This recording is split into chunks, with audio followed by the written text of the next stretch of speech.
¿Qué tal, amigos de Redención? Pues una lección más aquí para compartir con ustedes y muy contento también de presentarles la palabra de Dios cada semana. En este momento tenemos a un invitado muy especial que va a formar parte de nuestro equipo. Ulises, ¿qué tal? ¿Cómo estás? Muchísimas gracias por la presentación. En verdad, espero de estar en esta comunidad lo suficiente tiempo como para poder encariñarme y poder tratar de formar un poquito algo más, haciéndolo trascender un poquito. Así es, aquí vamos a aprender mucho, pues Ulises también nos va a enseñar muchas cosas. Aquí venimos preparados para, pues, desarrollar esta linda lección. ¿Cómo se llama la lección, Ulises? Se llama Condenación y Crucifixión. Creo que debería de estar ahí en el tema. Ese debería ser Sí, la así es. lección 12 de esta semana, en el cual vamos a analizar lo que es todo el capítulo 19. Sí, ¿Sí, no? de Juan, ¿verdad? Sí, de Juan. El capítulo 19 del libro de Juan. Entonces, pues, para comenzar, vamos a hacer una oración. Pero por ¿Sí? supuesto. ¿Sí? ¿Nos quisieras ayudar Ah, a comenzar? Ok, me parece bien. Oremos. Padre nuestro que está en el cielo, santificado y glorificado sea tu santo nombre. Señor, te pedimos para tu sabiduría aquí en este momento el poder escudriñar y discernir bien conforme a tu palabra para poder entender el tema y aplicarlo como se debe a nuestra vida cotidiana. Ayúdanos para caminar un poco más en ti y tener un carácter igual al tuyo. En el nombre del Padre, del Hijo y del Espíritu Santo. Amén. Amén. Muy bien, muchas gracias, Ulises. Entonces, pues vamos a desarrollar el tema y vamos a comenzar con un pequeño resumen de las lecciones anteriores, ¿no? Sí. Pues hemos visto que Jesús ya había preparado a los discípulos, habían tenido la cena y ya les había explicado todo lo que iba a suceder, ¿no? Sí. Ahora vamos a entrar al tema de la crucifixión de nuestro Señor Jesús. ¿Sí? Entramos leyendo todo lo que es el capítulo 19 en el cual reflexionamos y primero nos centraremos un poquito en los primeros versículos en el cual inicia Jesús siendo azotado. El solo tratar de imaginar cómo sería presenciar a alguien siendo azotado como en ese entonces debió haber sido crudo. Y muchísimo más cuando nos damos cuenta en que está recibiendo el castigo el cual no debería haber hecho, el cual era un hombre inocente. Así es. Y Jesús pues ya había formado una comunidad que se suponía que lo amaba, ¿no? Pero luego vimos cómo se ve cuando ya lo llevan ante Pilato, ¿verdad? Pilato no quería llevarlo a la crucifixión a Jesús. Pilato primero entabló una conversación muy interesante con Jesús. Le pregunta de cuál es su reino, ¿no? Jesús, ¿qué le dice? Le dice que su reino no era de aquí, que su reino, pues, es de el cielo, podemos decirlo, ¿no? Sí. Y entonces Pilato, pues, no toma a la ligera estas palabras.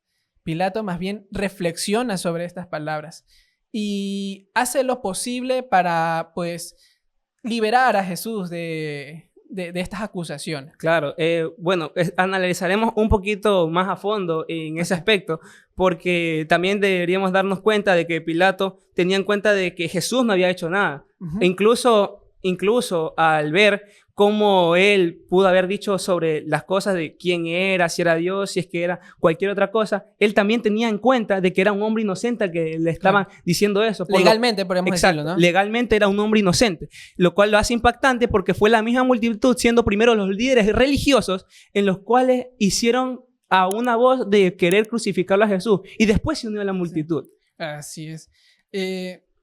Y aquí vemos cómo también Pilato, pues, cuando intenta decirle que si él tenía su reino aquí, Jesús le dice que no, su reino es del cielo, le hace algunas preguntas, algunas interrogaciones, ¿no?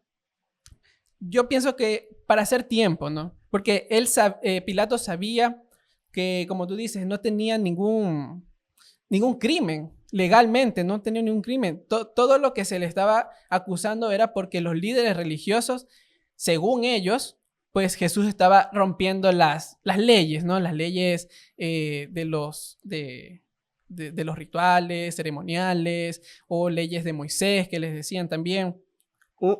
Déjame decirte que un dato de color es de que, según Cicerón, en el libro de las leyes, nos habla del magistrado que castigue al ciudadano que no obedece y al culpable con multa, con cárcel o con azote. Ahí vemos una referencia de dichos azotes, a no ser que en poder o igual o superior el pueblo lo impidiere y sea posible apelar a esto, dándonos a conocer que primero Jesús no desobedeció ninguna ley, lo cual es un punto a favor de él.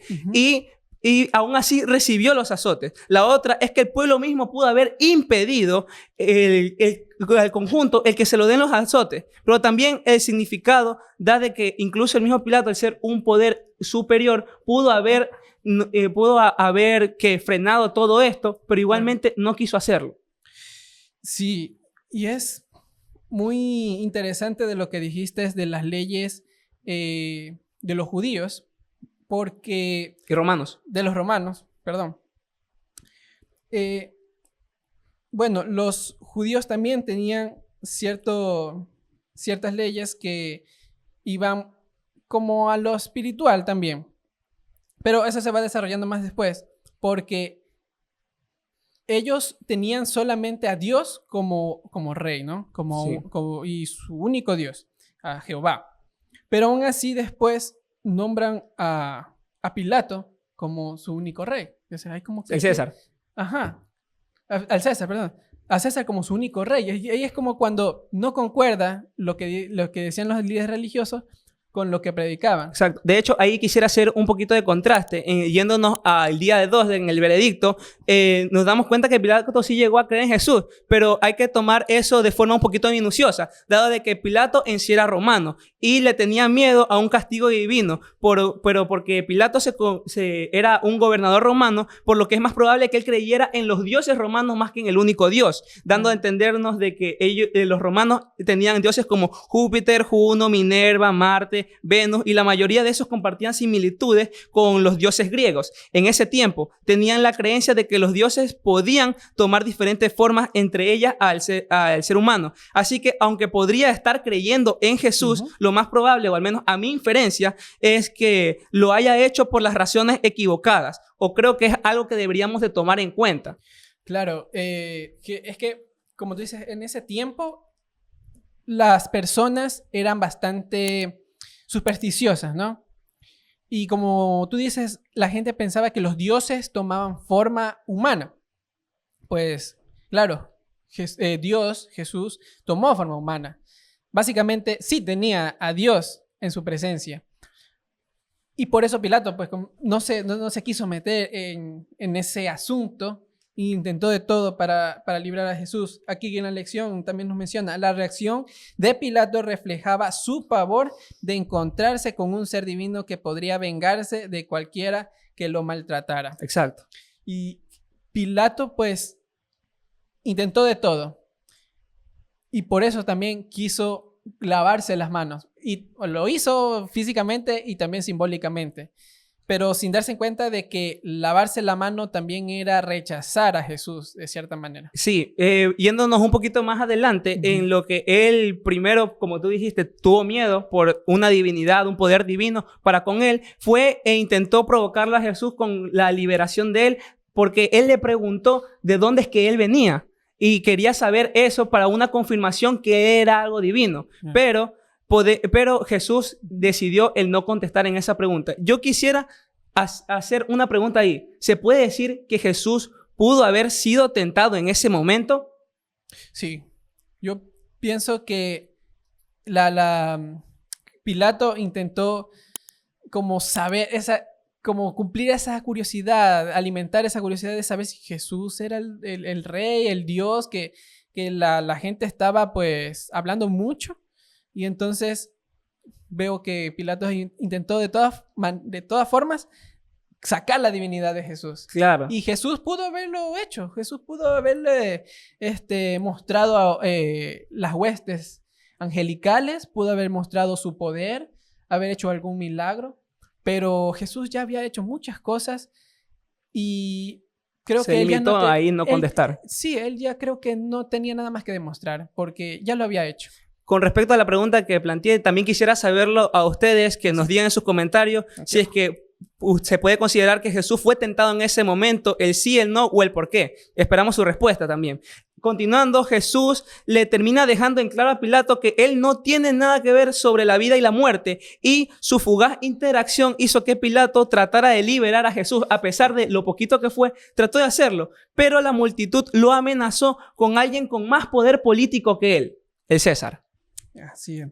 Y hay una pregunta que le dice Pilatos a Jesús en el versículo 19, porque están en este tira y jala, ¿no? Sí. De preguntas, bueno, más que todo de Pilato, porque Jesús se mantenía callado. Uh-huh. La verdad, no quería decir mucho, pues, ¿cómo le dicen? El poco, el que habla menos, pues el que otorga, ¿no? Ah, ya, el que calla otorga. El que calla otorga, exacto. Ya.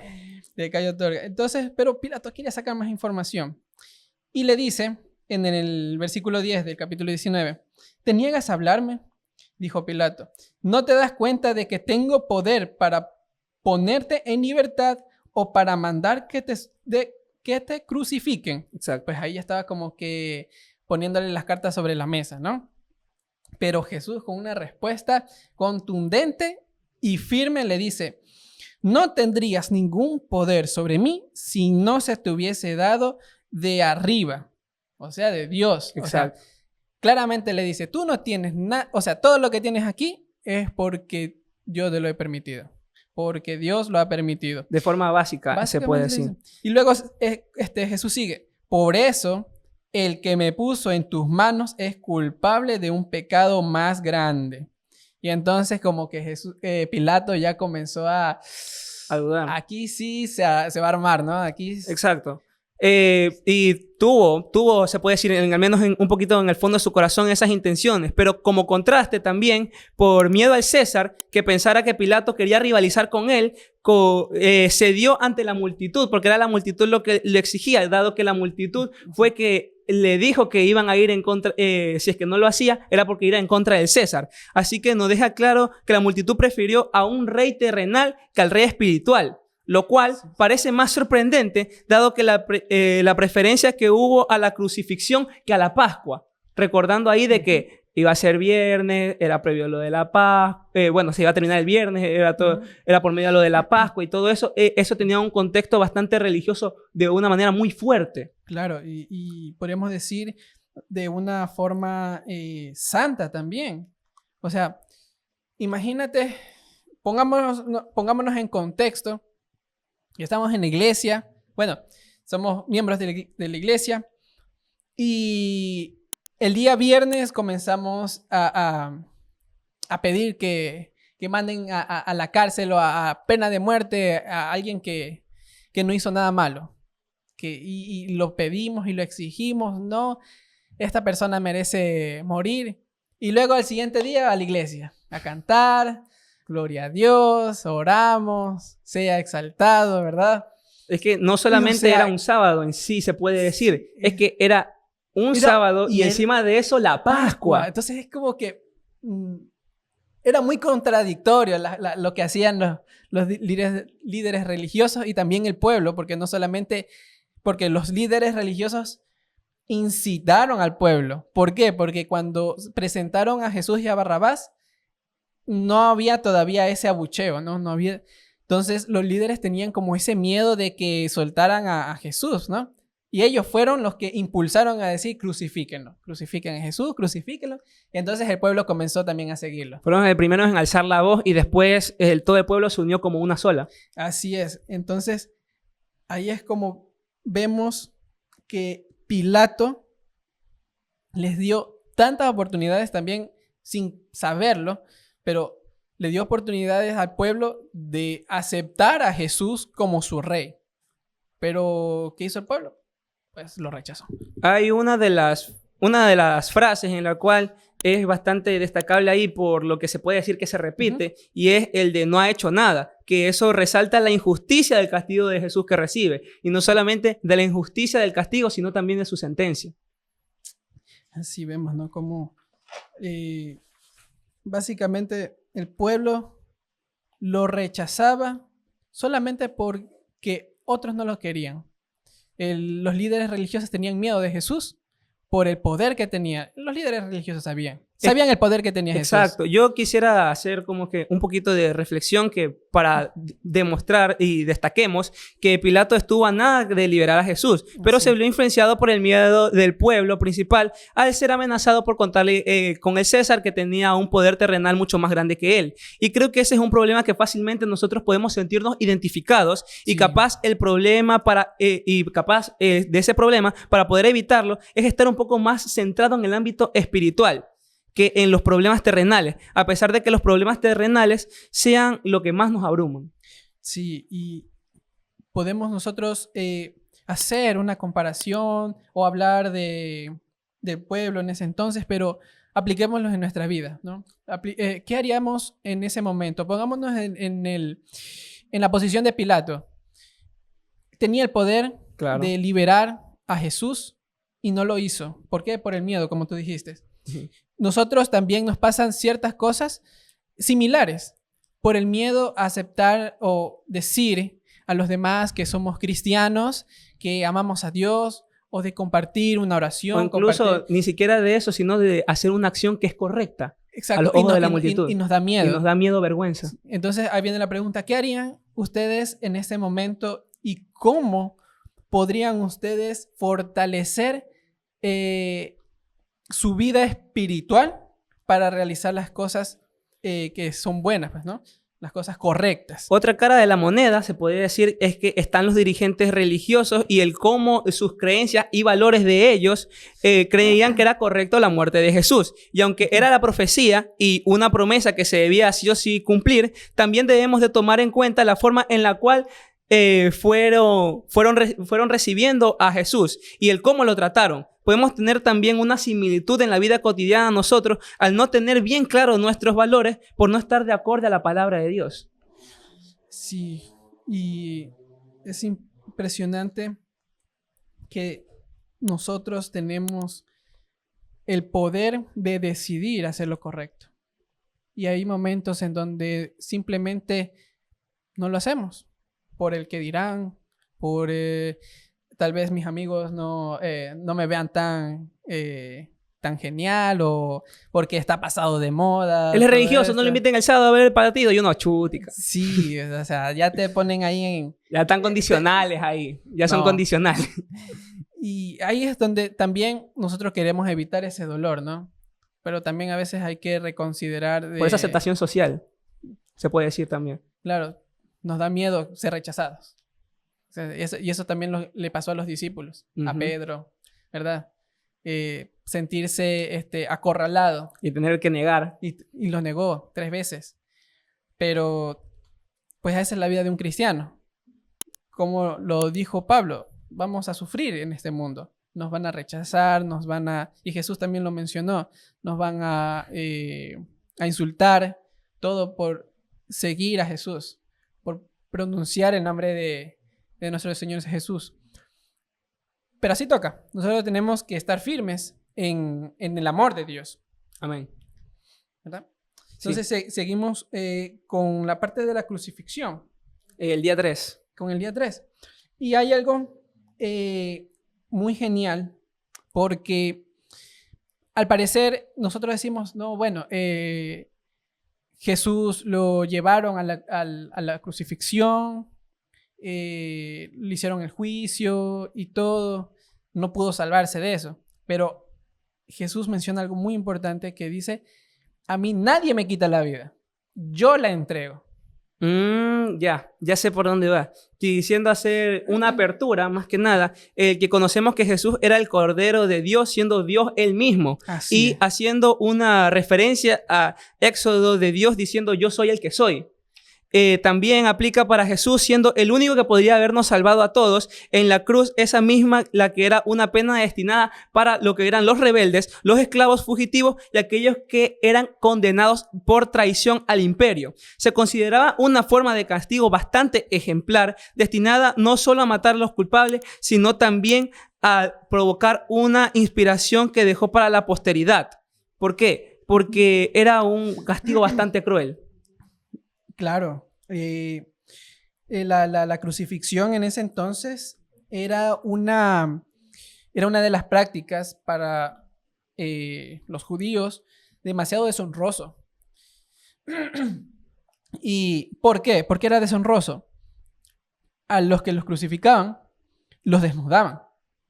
El estar desnudo ante el público era una deshonra, pero de las deshonras, pues, la mamá de las deshonras. Claro, por supuesto. O sea, hasta el día de hoy incluso, a pesar de que esas creencias y tradiciones eran muchísimo más fuertes ahí, hasta el día de hoy hasta uno siente la misma vergüenza de verse así. Uno ahorita siente vergüenza, pero tú vas, no sé, a la playa, te quitas la camisa, andas en pantaloneta y así, normalito, bueno, sientes que estás en confianza. Pero no puedes hacer eso antes. No. Porque, o sea, la desnudez era como muy personal. Algo, pues, que no cabía en las mentes de ellos. Que no se estaba respetando a sí mismo. Exacto, no se respetaban a sí mismos. ¿Por qué? Porque el ser humano es hecho a semejanza de Dios. Y eso era como una burla a Dios si tú veías a alguien desnudo. Súper heavy. Sí, recordando de que el cuerpo era el templo del Espíritu Santo. Exacto. También. Vemos también, avanzando un poco con todo lo del capítulo 19, es que cada cosa que se dijo se cumplió. La palabra que se escribió de esas profecías se ha cumplido, y dejando en claro que si con total de la Biblia, toda cosa que se ha dicho se ha cumplido, y si aún no se ha cumplido, nos deja en evidencia de que se cumplirá. Así es. Hay una pregunta que me genera un poquito de cosa aquí, y Curiosidad. es porque... Sí, curiosidad. Y es porque Juan no es un poco más específico con los detalles de la crucifixión. Una buena pregunta.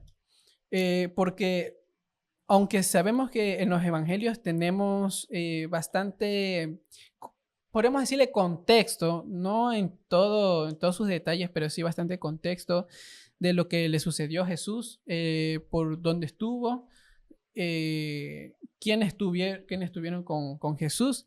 No menciona tantos detalles acerca de la muerte. Hay veces que se sacan hasta teorías, podemos decir, de la muerte de Jesús. Una que otra hipótesis no fundamentadas, pero existen ese tipo de cosas. Entonces, pero yo creo que Dios nos enseña lo que debemos saber, o sea, lo justo. Porque a veces si llegamos a indagar mucho en estas cosas, pues sacamos teorías y cosas así que nos desvían del verdadero objetivo. ¿Cuál es el verdadero objetivo? Es ver hacia la cruz y ver a Jesús triunfante. Amén. Porque la crucifixión en ese entonces era un símbolo, como estábamos diciendo, un símbolo de deshonra, de que la persona que murió en la cruz era un delincuente, era un asesino, era un violador o era un ladrón. Pero Jesús...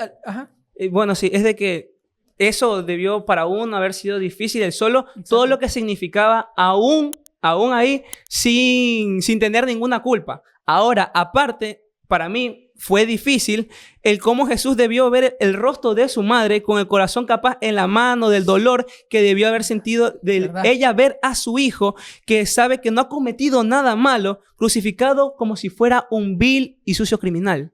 Así es, y en ese entonces debió ser muy duro. Pero ahora, con todo lo que nosotros conocemos, que gracias a Dios pues nos dejó su palabra, nosotros entendemos de que ahora la cruz es un símbolo de victoria. Claro. O sea, es un símbolo de victoria, un símbolo que nos ayuda a enfrentar al pecado, a ver a Jesús triunfante, porque él no quedó muerto en la cruz. No. Él resucitó. Nosotros confiamos en eso. Él resucitó y venció a la muerte, venció al pecado y venció a Satanás. Podemos concluir y destacar también la serenidad y la aceptación que tuvo Jesús para con las profecías ya mencionadas antes, y el cómo lo manejó de una forma muy, muy enfocada a cumplir lo que estaba escrito. Aun cuando los judíos y otros grupos religiosos de los dirigentes de ahí no podían concebir la idea de que podía morir del Mesías en la cruz, y les parecía algo absurdo. Pues ellos pensaban que su Salvador los libraría en una guerra a punta de espada. Pero lo que no tenían en cuenta en sí es que su Salvador los estaba librando, pero de una guerra espiritual. Y hoy creo que hay mucha gente que sabe que Jesús es el Hijo de Dios, el Mesías. Y aunque unos no lo acepten como tal, la humanidad ha cambiado bastante para poder decir que podemos creer en eso. Sí, y podemos decir que Jesús manejó la situación de una manera muy profesional. O sea, de una manera de que podríamos decir, Él es el verdadero Hijo de Dios. Porque ¿quién hace todo lo que hizo? Un ministerio de 3 años, moviendo mucha gente. Solo 3 años. Y en 3 años nomás. Solo en 3 años, y tuvo una influencia bastante grande que muchas personas, aún con carisma, aún con otras cosas más, no podríamos llegar, aún con las facilidades tecnológicas que tenemos el día de hoy. Sí, y yo creo que algo, bueno, saliendo un poquito de contexto, de lo que hizo grande su ministerio fue los actos de servicio. Algo que a veces nos falta hacer a muchos, y lo hablamos en lecciones anteriores, pero los actos de servicio son muy importantes, porque los actos de servicio hacen que la gente pues vean en ti a Dios. Padre solía decir, el que no vive para servir no sirve para vivir. No sé de dónde lo habrá sacado, la verdad, pero solía decirme eso. Es una frase muy acertada, porque nosotros tenemos que ayudar. Como que, pongámoslo así, como cristianos, nosotros tenemos que ayudar a las demás personas. Exacto. Continuando en lo que es el día 4, ¿sí? Lo que fue por medio de una investigación, es que hay versículos muy curiosos de los cuales sería bueno repasar. Quisiera mencionar los libros de Éxodo, del 12 al 13 y 21-28, en el cual podemos contrastar de que la Pascua prefiguran el sacrificio de Jesús como el Cordero de Dios cuya sangre salva. O sea, desde ahí ya nos está dando cuenta, o al menos un indicio de lo que iba a pasar. Incluso en el Salmo 22, que describe el sufrimiento y abandono de Jesús, incluyendo los detalles de su crucifixión. También el Salmo 69, que habla de la reparación del sufrimiento y la burla hacia el justo, como ocurrió con Jesús. Culminando con 2 versículos más en eso de Isaías 53, del cual se profetiza el sufrimiento redentor del Mesías, quien es herido por nuestras transgresiones, y claramente se refiere a Jesús, y de Zacarías 12:10 que predice el traspaso de Jesús en la cruz y el arrepentimiento de aquellos que lo traspasaron.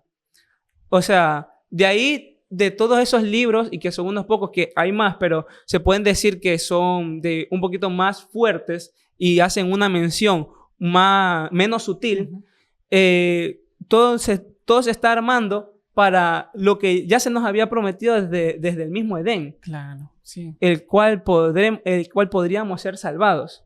Claro, desde el Edén ya Dios, podemos decir desde hace mucho, ya tenía el plan trazado para salvar a la humanidad. Y Dios se los mencionó en el Edén.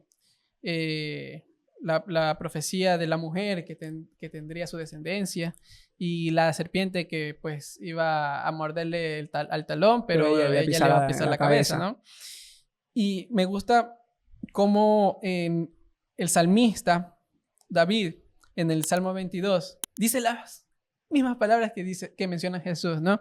Como profetizando lo que iba a suceder. Y en el versículo 1 menciona: Dios mío, ¿por qué me has abandonado? ¿Por qué estás lejos para salvarme, tan lejos de mis gritos de angustia? Aquí podemos ver, creo que con estos versículos añadimos al contexto que tú mencionabas de por qué no se menciona más detalles acerca de la muerte de Jesús. Y este versículo podemos ver un poco más a detalle lo que sentía Jesús en ese momento. ¿Qué sentía Jesús? Pues angustia, ¿verdad? Sentía, el versículo dice: Dios mío, clamo de día y no me respondes, clamo de noche y no hallo reposo. Se sentía pues demasiado angustiado, demasiado temeroso. Pues no está de más, porque imagínate, tú es que sufrimiento. Saber que vas a morir el día de mañana, es duro, difícil. Duro la verdad, porque uno, chutica, habrá hecho muchas cosas y habrá arrepentido de otras cuantas, y también muchas cosas que aún no se ha hecho. Claro. De todo lo que uno ha planeado, expectativas sobre la vida, muchas otras cosas más, y que desde muchísimo antes ya esté profetizado lo que va a pasar. Jesús lo sabía. Y Jesús lo sabía. Y imagínate no haber hecho... Lo único que hiciste fue amar al prójimo y amar a Dios. Ese fue tu pecado ante el mundo. Dar amor a los demás. Y, duele. O sea, duele. Wow, eso... Si el que no agradezcan cuando uno hace algo así, suele doler. O sea, sí. Lo otro debió haber sido, al menos como humano, debió haber sido muchísimo más fuerte. Y pues Jesús no dio ningún paso atrás. Y la oración de Jesús fue que se sentía mal, se sentía angustiado. Le dijo a Dios, pasa de mí esta copa, si es tu voluntad. Pero dijo, pues... si solo es tu voluntad, yo sé que tengo que pasar este calvario, todo lo que me va a suceder. Y él sabía lo que tenía que pasar para salvar a la humanidad. Y aún así no se echó para atrás. Y siguió adelante.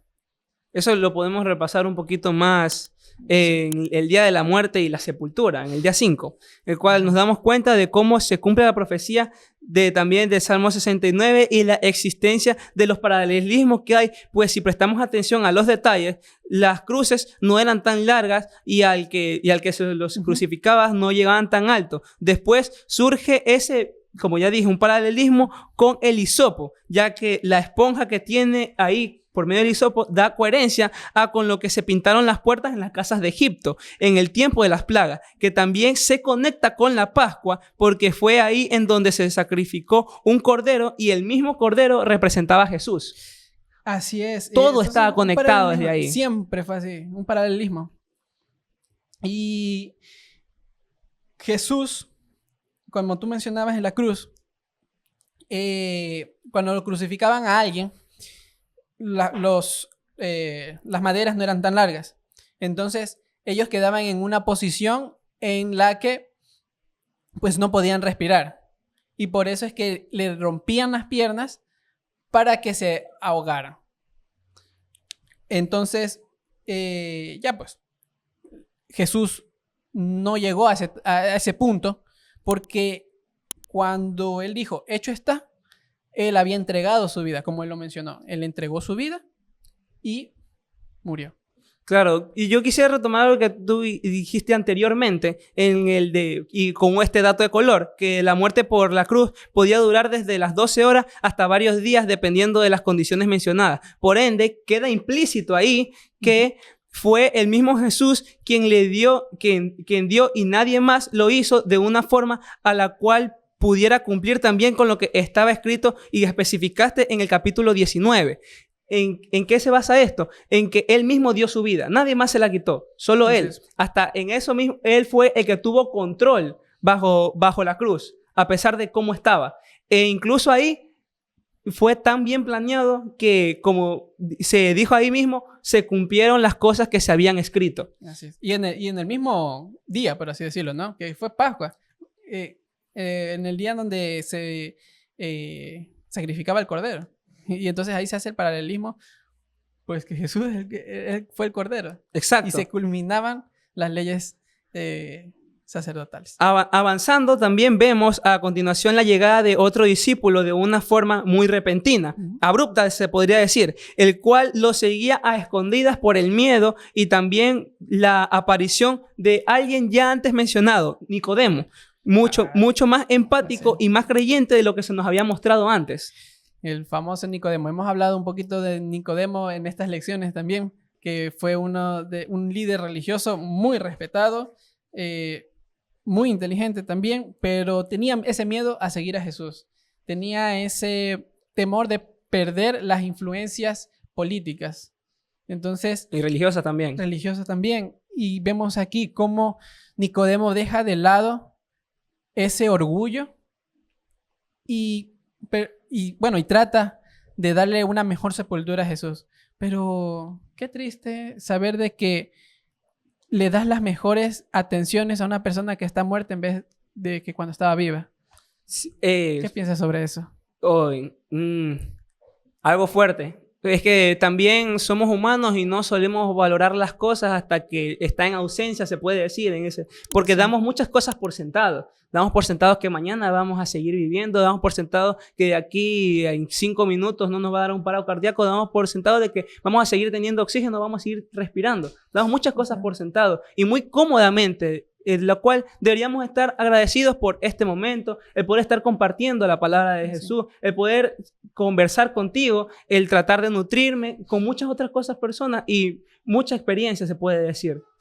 Así es, son palabras muy, muy acertadas, porque nosotros, como dice el famoso dicho, pues nadie sabe lo que tiene hasta que lo pierde, ¿no?